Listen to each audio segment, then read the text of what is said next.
Good morning students. Unit 2 solutions हम discuss कर रहे थे। इन लास्ट लेक्चर हमने डिस्कस किया था topic colligative property relative lowering of vapour pressure. In today's lecture we will discuss another colligative property elevation of boiling point. Elevation of boiling point को समझने से पहले हम boiling point of a liquid के बारे में जान लेते हैं। Boiling point of a liquid वो टेम्परेचर है जहाँ पे जो वेपर प्रेशर जो है लिक्विड का वो किसके बराबर हो जाता है, एटमॉस्फेरिक प्रेशर के। उसको हम क्या कहते हैं, boiling point of a liquid. इसी को ही समझने के लिए हम ग्राफ प्लॉट करते हैं बिटवीन वेपर प्रेशर और टेम्परेचर के बीच में हम ग्राफ प्लॉट करते हैं फॉर सॉल्वेंट एंड सॉल्यूशन।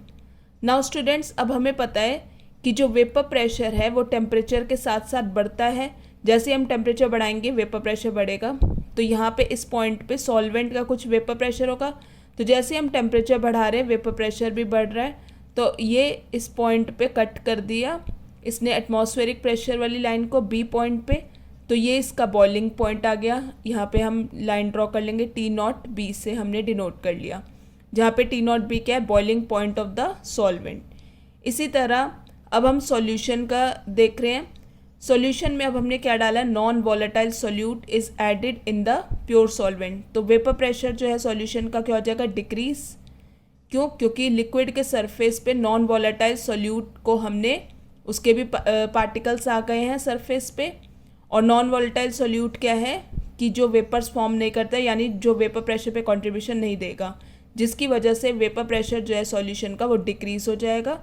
और इस डिक्रीज वेपर प्रेशर के होने से जो बॉइलिंग पॉइंट है सॉल्यूशन का वो बढ़ जाएगा। यानी अब हम और टेम्परेचर देंगे तभी वो उसका वेपर प्रेशर इंक्रीज हो रहा है और हम टेम्परेचर बढ़ा रहे हैं। तो इसी पॉइंट पे अब उसने टी पॉइंट पे उसने एटमॉस्फेरिक प्रेशर वाली लाइन को कट करा। तो हम यहाँ पे लाइन ड्रॉ कर लेंगे, इसको हमने डिनोट करा टी बी। यानी टेम्परेचर जहाँ पे vapour pressure of the solvent और सॉल्यूशन इक्वल हुए एटमॉस्फेरिक प्रेशर के, वो क्या है, T not B for solvent and T B for solution. Since अब हमें पता है कि जो टी बी है वो greater than T not B है, तो इसी डिफरेंस को हम क्या कहेंगे, एलिवेशन इन बॉइलिंग पॉइंट, जिसको हमने डिनोट करा डेल्टा टी बी से। नाउ स्टूडेंट्स, अब हम देखते हैं यहाँ पे जो डेल्टा टी बी है वो डायरेक्टली प्रोपोर्शनल है मोलैलिटी के। Delta T B equals to K B into M. ये हमने कॉन्स्टेंट हटाया, ये हमने प्रोपोर्शनलिटी साइन हटाया और कॉन्स्टेंट लगाया। वेयर के बी क्या है, मोलर एलिवेशन कांस्टेंट, इसे हम एब्यूलोस्कोपिक कांस्टेंट भी कहते हैं। और एम क्या है, small M, molality of the solution.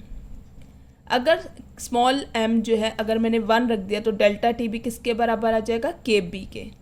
तो इसकी डेफिनेशन हमारे पास आ गई मोलर एलिवेशन कांस्टेंट की। मोलर एलिवेशन कांस्टेंट में भी define as the elevation of boiling point जब मोलैलिटी जो है सॉल्यूशन का वो 1 है, यानी 1 mole of the solute is dissolve in 1 kg of the solvent. इसकी यूनिट्स क्या हैं, के बी की डिग्री सेल्सियस पर मोलैलिटी और केल्विन पर मोलैलिटी और केल्विन किलोग्राम पर मोल। तो delta T B equals to K B into M है हमारा।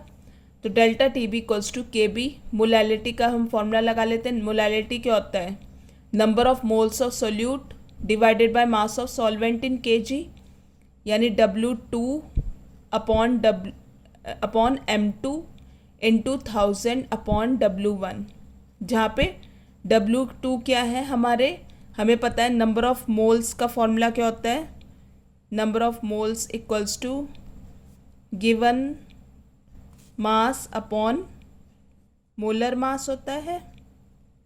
यानी ये क्या है, W2 वे mass of the solute upon molar mass of the solute into 1000 upon mass of the solvent है ये W1।